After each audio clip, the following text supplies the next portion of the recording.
കുമരംപുത്തൂർ പയ്യനിടം ജനവാസ മേഖലയിൽ കാട്ടാനിറങ്ങി. വെള്ളിയാഴ്ച പുലർച്ചെയാണ് കാട്ടാനിറങ്ങിയത്. വനപാലകർ സ്ഥലത്തെത്തി പരിശോധന നടത്തി. വെള്ളിയാഴ്ച പുലർച്ചെ കുളിർമുണ്ട നിസ്കാര പള്ളിക്ക് സമീപമാണ് ഒറ്റയാനയെ ആദ്യം കണ്ടത്. പള്ളിയിൽ പ്രഭാത നിസ്കാരത്തിനെത്തിയവരാണ് ആനയെ ആദ്യം കണ്ടത്. ആളുകൾ ബഹളം വച്ചതോടെ ആന എടേരം, പുളച്ചിറ, അമ്പലപ്പാടം, പള്ളിക്കുന്നിലൂടെ കണ്ടമംഗലം ഭാഗത്തേക്ക് പോയി. മറ്റ് നാശങ്ങളൊന്നും ഉണ്ടാക്കിയിട്ടില്ല. ആളുകൾ തിങ്ങി താമസിക്കുന്ന പ്രദേശമായ എടേരം, പയ്യനിടം ഭാഗങ്ങളിലൂടെയുള്ള കാട്ടാനയുടെ സഞ്ചാരം ആളുകളിൽ പരിഭ്രാന്തി പരത്തി. വനപാലകർ സ്ഥലത്തെത്തി പരിശോധന നടത്തി. ജനവാസ മേഖലയിൽ കാട്ടാനിറങ്ങുന്നത് തടയണമെന്ന് പഞ്ചായത്ത് അംഗം റാഫി മൈലംകോട്ടിൽ ആവശ്യപ്പെട്ടു.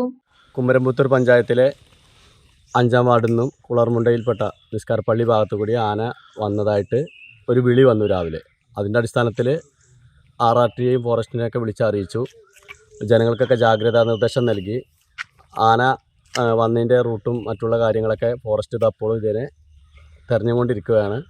അപ്പോൾ ഇത് നമ്മുടെ കുറ്റിച്ചാലും പ്രദേശം വനമേഖല ആയതുകൊണ്ട് ആ പ്രദേശത്തുനിന്ന് വരാനാണ് സാധ്യത. എന്തായാലും ജനങ്ങൾ ഒക്കെ ജാഗ്രതാ നിർദ്ദേശം കൊടുത്തിട്ടുണ്ട്.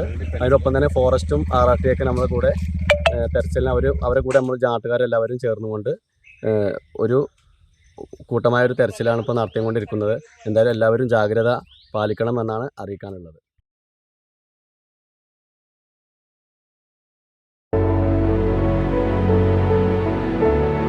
ചില കരുതലുകൾ ബന്ധങ്ങൾ പോലെ അമൂല്യങ്ങളാണ്.